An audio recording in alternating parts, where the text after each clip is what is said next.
Hello and welcome to our channel Nuturemite, where we provide informative videos regarding health and lifestyle. Please like, share and subscribe the channel and click on the bell icon for important notification and videos. Vegan seafood, the next plant-based meat trend. Seaweed-wrapped deep-fried tofu served in newspaper, marinated aubergine slices pressed over rice, chunks of legume protein coated in oil and herbs. These products are intended to mimic various fish dishes, fish and chips, unagi canned tuna, and they are all available now. Faux seafood isn't entirely new, but products are limited and many of those that have been available so far have been underwhelming and undermarketed. These range from bland to fish and chips served in pubs to rubbery fork shrimp sold in Chinese grocers freezer section, part of the long tradition of imitation meats in Chinese Buddhist cuisine. These products are ripe for the kind of innovation that has driven and expanded the plant-based meat industry. Yet, folk seafood manufacturers seeking to make niche product mainstream face some unique challenges, from cultivating great taste and texture through to scaling cost for ambitious new offerings. Small market challenging products. At the moment, folk seafood is a tiny sector in the food supply chain. In the US, the country with the most vegan seafood startups, plant-based seafood made up only 1% of the dollar amount of all retail sales of plant-based meat in 2019. And plant-based meat in turn made up 1% of total meat sales. Total research and development on alternative seafood has only amounted to $10 million to $20 million so far.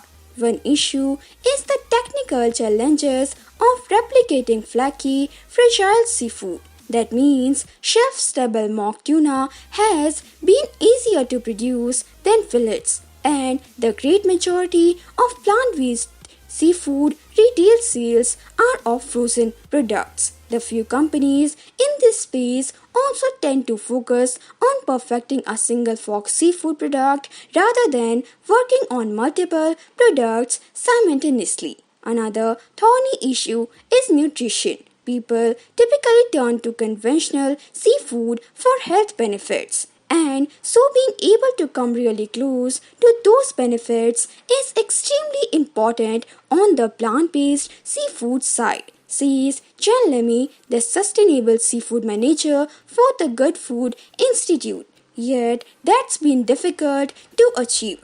Good catches, fish-free tuna may come closer, with a legume blend providing protein and algal oil providing a source of omega-3 fatty acids. Perceived health benefits is the main driver of flexitarianism in the UK, and flexitarianism is in turn the main driver of mainstream take-up of fox meat. So, nutrition is key if alternative seafood companies want to expand their consumer base for currently niche product. Rising demand, rising opportunity. Overall, it's taken consumers a while to begin clamoring for plant-based seafood. Nutrition aside, it's also because animal welfare concerns about lobsters and farmed fish may not motivate vegetarians and vegans the way pigs and cows do. This is partly cultural and historical. Fish aren't considered meat under Catholicism, for instance, and so their consumption is acceptable on Fridays during Lent. Yet the UK opened its first pop-up vegan fish and chip shop in 2018, with the vegan menu subsequently being rolled out to all locations of London chippy chain Sutton and Sons. Vegan items now contribute about 20% of their total revenue, reports Sutton & Sons spokesperson Nicholas O'Connor. And the vegan menu continues to expand from prawn cocktail to calamari strips and the recently added lobster roll. In general, alternative seafood possesses an enormous opportunity for investors. There is huge potential for replicating the many types of seafood that end up on dinner plates.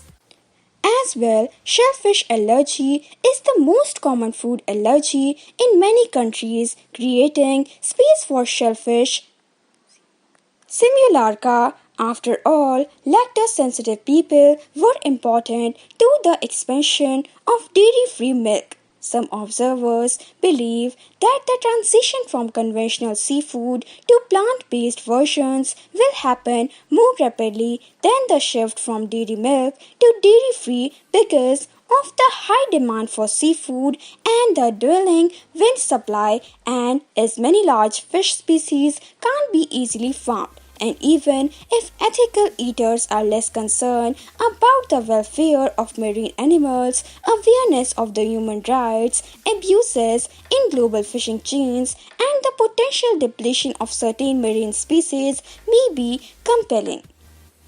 Scaling the startups. The last 18 months have seen a number of important product launches and fundraising rounds. For instance, the company Blue Nalu completed a $20 million fundraising round in February 2020. A single company or investor could have an outsized impact on the overall market.